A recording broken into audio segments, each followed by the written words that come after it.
أهلا بيك، أنا سارة وحابة ناخد هدنة صغيرة نحكي فيها عن اللي جوانا ونسمع نفسنا من جديد. دي رحلتنا سوا ويلا بينا.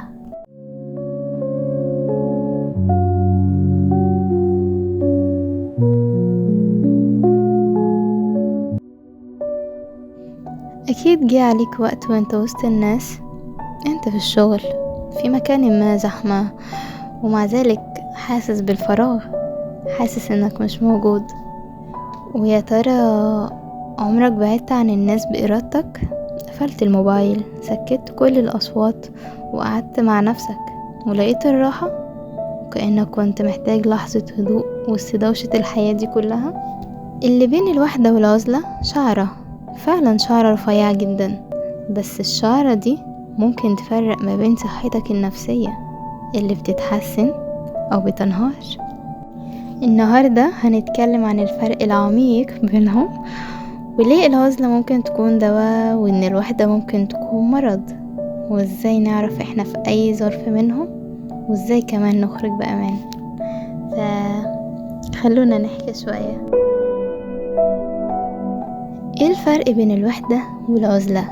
الوحدة والعزلة بيبانوا شبه بعض من بعيد، لكنهم عكس بعض تماما في المعنى والإحساس والتأثير كمان.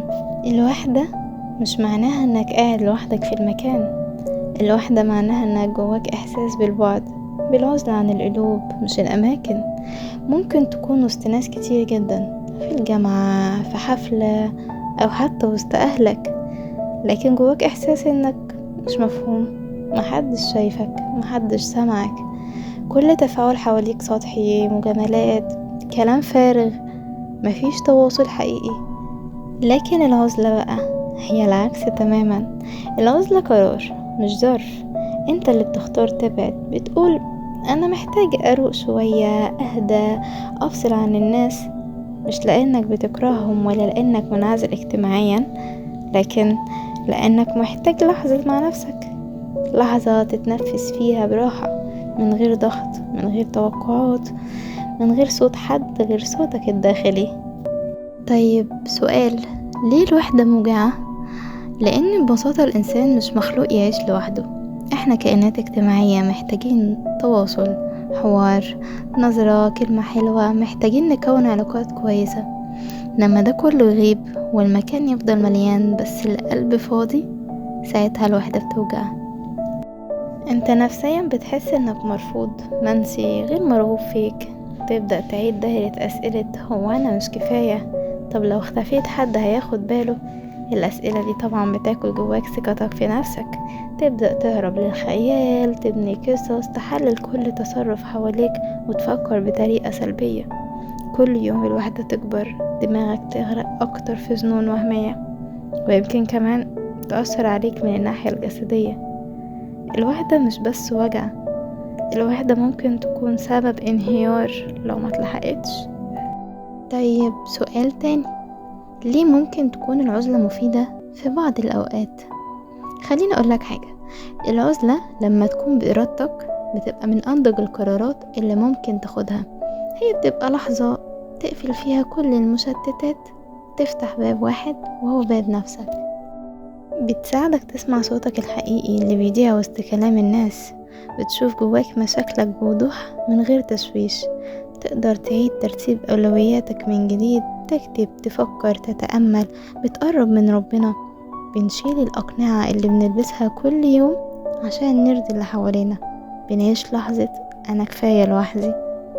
وده مش كلام حلو مترتب مني وخلاص، ده مدعم بأبحاث ودراسات لقت إن الناس اللي بتعيش لحظات عزلة بشكل واعي منتظم عندهم وعي ذاتي أعلى، قدرة أكبر على التحكم في الانفعالات، والسلام داخلي أكتر. انت لو تفتكر من شوية قلتلك إن العزلة مفيدة في بعض الحالات، صح؟ طيب امتى العزلة تتحول لخطر؟ المشكلة مش في العزلة نفسها، المشكلة انك تنسى ترجع منها.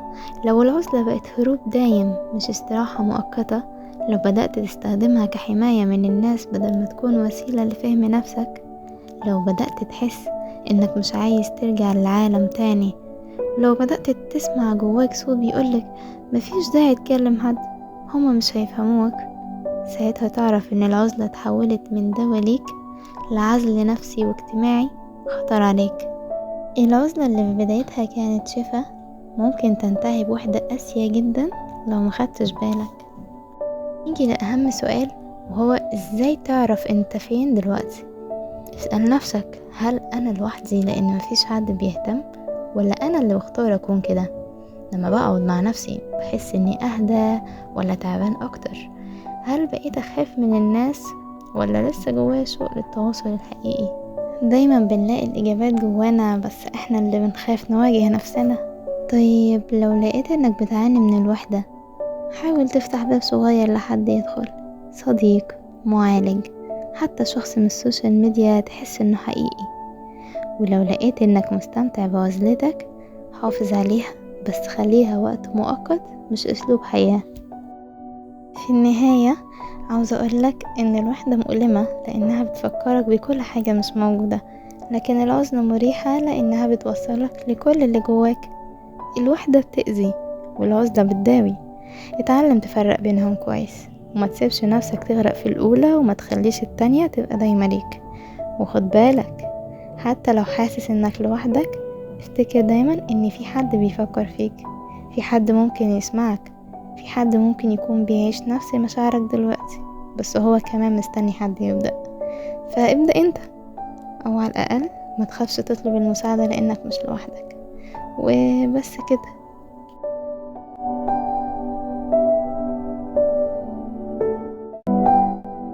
الحلقة خلصت، بس الكلام ما بيخلصش، ولو كلامي فرق معاك اعمل شير للي ممكن يكون محتاجه، وما تنساش تعمل سبسكرايب علشان نكمل الرحلة سوا. باي.